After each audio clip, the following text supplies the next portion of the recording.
talking about humanity, you get into Exodus and you talk about the emancipation narrative, really. I can't remember the exact terminology. You refer to the emancipation narrative. And you drew out how that is so influential in so many different groups today, and they use that terminology.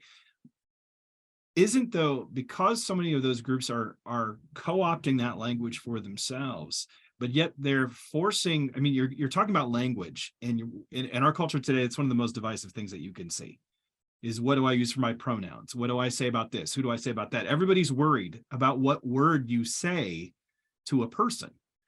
And even when I've been on Zoom calls, people have their chosen pronouns of what they want to say. How do we keep this narrative of Exodus valued, but how can we help other people see that narrative? Number two, how they're playing it out. And number three, how do we keep the biblical categories without co-opting or compromising the faith so that we don't enter into that fallen system? I think that's my question. There's a question in there somewhere, Chris. Yeah. There's a question in there somewhere.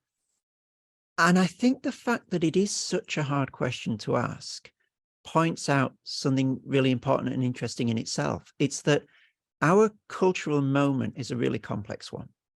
And it's perhaps one that we haven't quite faced before in the way that we have now, that we are doing now.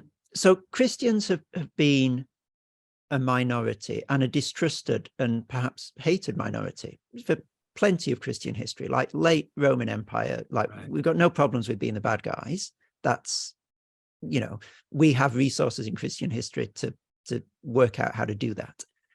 And Christians have, for many centuries, lived in a society that more or less agreed with us on most things, and that was shaped in a Christian way, that had Christian instincts and Christian ways of seeing the world. What's new, I think, is that now we've got both of those at the same time.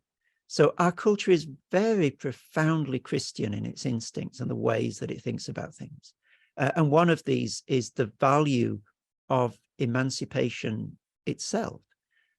Not every ancient culture was jumping up and down in glee at the idea of freed slaves and of slaves making their way out of a nation that was enslaving them and then gaining a new identity out in the desert. Like, that wasn't a Babylonian narrative. That's not an Assyrian narrative. That's like disaster, you know, go and kill them. We don't want that.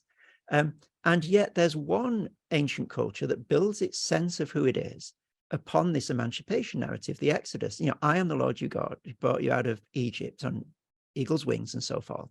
And that is such a refrain in the Old Testament. This is who you are. You are the emancipated ones. And that is wonderful. And that is a huge blessing.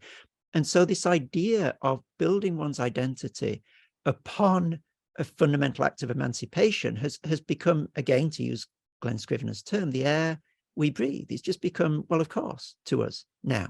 Like, we are the ones who have become and are increasingly becoming emancipated in all sorts of different ways. Like, that is our hard baked as our sense of identity. Now, that idea didn't come out of nowhere.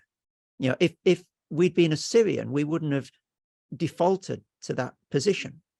And so there's something very deeply biblical, very deeply exotic about that instinct that we have about ourselves. And yet Christians today are framed as the enemies of that story very frequently.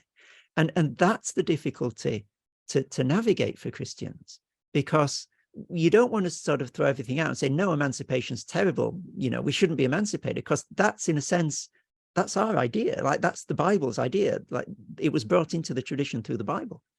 Nor would Christians necessarily want to say that all the many and various ways in which that narrative is being played out in society today are all thoroughly biblical themselves. And so you can't just embrace everything in the terms that they're offered to you, and you can't really just reject everything in the terms that they're offered to you as well, because the Exodus is a foundational biblical event, and we are the ones who are set free from sin. You know, this Exodus imagery ripples through the New Testament as well, and it so fundamentally shapes Paul's idea of what salvation is and what the cross has achieved. And so we find ourselves as Christians in society today being beaten over the head regularly with a stick but it's our stick. Like, you took that stick from us. we gave you that stick. And so, and that's really hard. Like, that is a very complex position to navigate. And there are no easy ways. Like, there's no one sentence way through that in a biblically faithful way. You know, you can just say, oh, reject the whole thing, culture's corrupt, and just sort of try and burn it all. That doesn't work, because this idea of emancipation is so thoroughly biblical. Or you could say, well, let's just fall in line, and whatever it is that our particular culture happens to be saying to us, you know, at 6 o'clock on a Friday afternoon, then let's do that. Well, that's not really biblical either, because the Bible rubs up against every culture. And if it didn't rub up against every culture, it'd be locked into one particular culture, and that would open the door to all sorts of obnoxious imperialisms and colonialisms. You know, if the Bible identified itself fully with one particular culture, it would mean it was alienated from all the others, and it would be culturally specific, which gloriously it isn't.